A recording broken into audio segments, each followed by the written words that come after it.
Assalamualaikum warahmatullahi wabarakatuh.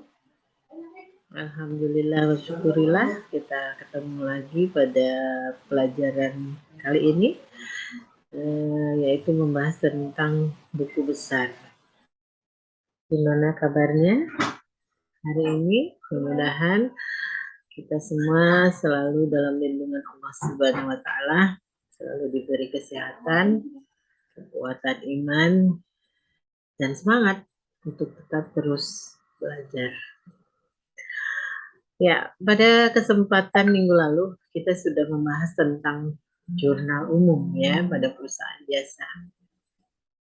Pada tahap siklus akuntansi perusahaan jasa berikutnya setelah jurnal adalah mempostingnya ke dalam buku besar. Nah, sebelum kita pelajari bagaimana cara memposting jurnal itu ke buku besar, ada baiknya kita pahami dulu apa sih buku besar itu. Ya. Dan yang akan kita bahas tentu saja di sini mulai dari pengertian buku besar, lalu fungsi buku besar, manfaatnya, macam-macam buku besar, lalu bentuk-bentuknya, dan yang terakhir bagaimana cara memposting jurnal ke dalam buku besar. Ya. Buku besar atau yang disebut dengan general ledger adalah suatu kumpulan akun-akun yang digunakan untuk meringkas transaksi yang telah dicatat ke dalam jurnal. Lalu kegiatan memindahkan akun dari jurnal umum ke buku besar itu yang disebut dengan posting. Ya. Lalu kemudian harus kita pahami adalah fungsi buku besar. Apa sih fungsi buku besar itu? Satu, media untuk meringkas data transaksi yang telah tercatat dalam buku jurnal. Yang kedua, alat untuk menggolongkan data keuangan. Lalu yang ketiga, alat untuk mengetahui jumlah atau keadaan rekening dan akun secara nyata, apakah ada perbedaan atau malah sama. Lalu yang keempat adalah dasar mengelompokkan transaksi yang ada di jurnal sebelumnya. Yang kelima, bahan pelengkap penyusunan laporan keuangan. Lalu apa manfaatnya buku besar itu bagi sebuah perusahaan? Satu, menyeimbangkan berbagai laporan keuangan. Yang kedua, memiliki rekam jejak utama laporan keuangan. Lalu yang ketiga, bisa memberikan petunjuk aktivitas transaksi yang terjadi. Yang keempat, bisa menunjukkan adakah manipulasi data atau tindakan kecurangan dalam pencatatan. Yang kelima, bisa untuk mengetahui kondisi kesehatan finansial perusahaan. Nah, kemudian kita juga harus tahu nih, ada berapa macam-macam buku besar. Buku besar itu sebenarnya hanya ada dua macam, yaitu buku besar utama dan buku besar pembantu. Buku besar utama atau buku besar umum istilah lainnya adalah buku besar yang merangkum seluruh perkiraan yang berlangsung dalam satu periode tertentu, seperti kas, piutang, utang, dan modal, gitu ya. Dibuat untuk melihat perubahan aktiva, kemudian perubahan kewajiban dan perubahan modal perusahaan akibat dari transaksi-transaksi yang telah terjadi. Lalu yang kedua adalah buku besar pembantu. Apa tuh buku besar pembantu? Buku besar pembantu di sini yaitu buku yang khusus mencatat tentang rincian transaksi yang tidak dijelaskan secara rinci di buku besar utama atau di buku besar umum. Buku besar pembantu ini dibagi lagi menjadi dua. Ada buku besar pembantu utang dan buku besar pembantu piutang. Nah, selesai dengan macam-macam, sekarang kita pelajari juga bentuk-bentuk. Ternyata buku besar ini ada beberapa bentuk, gitu ya. Yang pertama, bentuk buku besar berbentuk T. Ini bentuk yang paling sederhana ya, sekaligus menjadi buku yang paling sering digunakan. Bentuk T ya, seperti yang terlihat pada gambar di sebelah kanan ini, yaitu sisi kirinya adalah debit, sisi kanannya kredit. Ya, nah seperti ini kira-kira kalau dituliskan nama akunnya kas di atas, maka debitnya lalu kreditnya. Nah, kemudian saldonya saldo debit gitu ya. Oke, itu bentuk T. Lalu bentuk apa lagi? Ada bentuk skontro. Bentuk skontro yang biasa disebut dengan dua kolom buku besar itu ini sebenarnya sama seperti bentuk T tadi, cuman dilengkapi dengan kolom. Jadi sebelah debitnya ada tanggal, keterangan, referensi debit, lalu sebelah kreditnya juga sama, ada tanggal, keterangan, referensi debit. Jadi sebenarnya hampir sama seperti bentuk T, cuman dilengkapi dengan kolom. Ya. Lalu bentuk yang berikutnya, yang ketiga ada bentuk stafel berkolom saldo tunggal. Nah, bentuk stafel berkolom saldo tunggal ini maksudnya setelah debit kredit ada kolom saldo di sini, atau istilah lainnya disebut dengan bentuk tiga kolom. Jadi kolom yang dihitung debit, kredit, saldo ya, tiga kolom.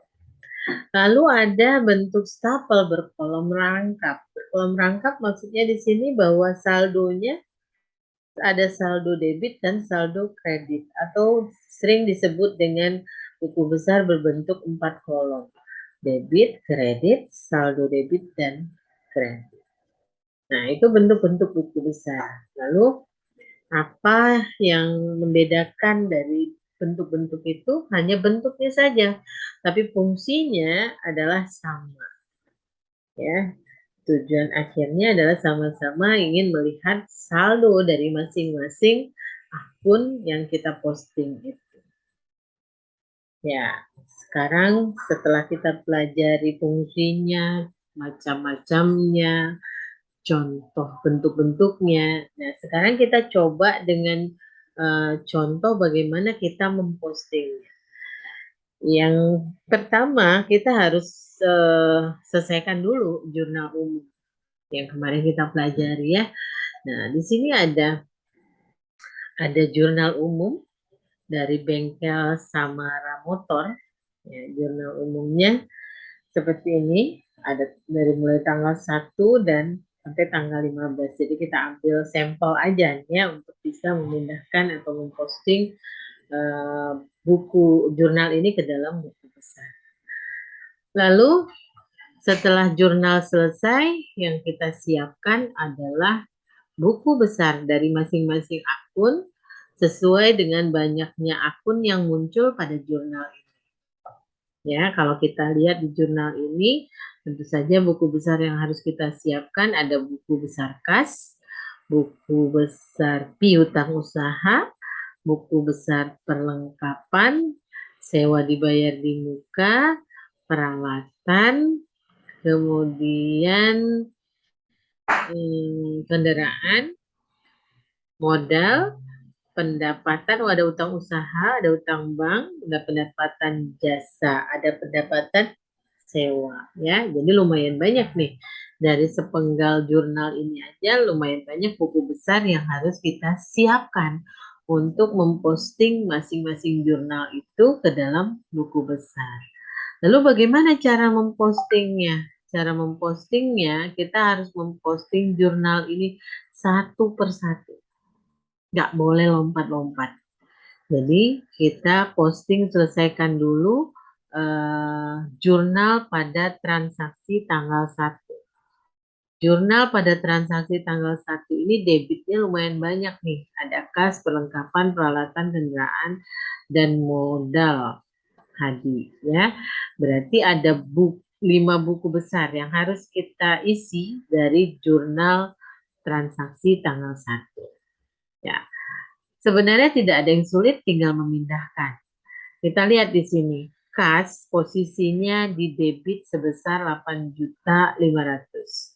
Maka kita harus pindahkan kas ini ke buku besar kas. Kita lihat buku besar kasnya. Nah, ini buku besar yang sudah kita sediakan. Ada buku besar kas, ada piutang usaha, ada perlengkapan, ada peralatan, kemudian ada sewa dibayar di muka, ada kendaraan, ada utang usaha, ada utang bank, ada modal hadi, ada price juga. Nah ini ya.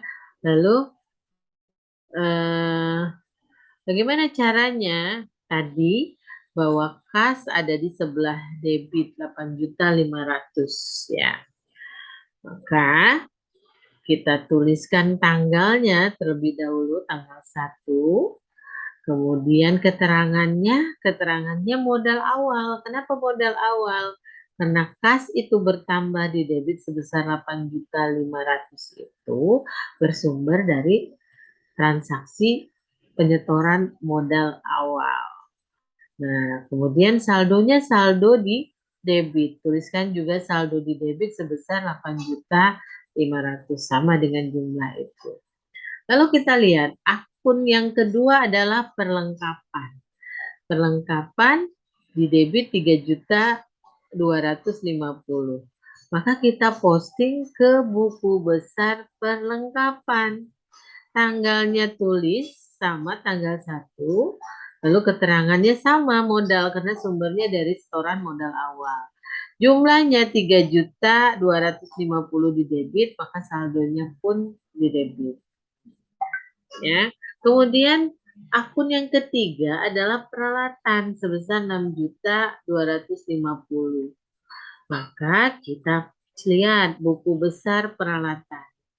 Tuliskan tanggalnya, keterangannya masih sama modal awal, kemudian di debit 6.250.000, lalu di debitnya juga sama 6.250.000. Lanjut, akun yang keempat adalah kendaraan.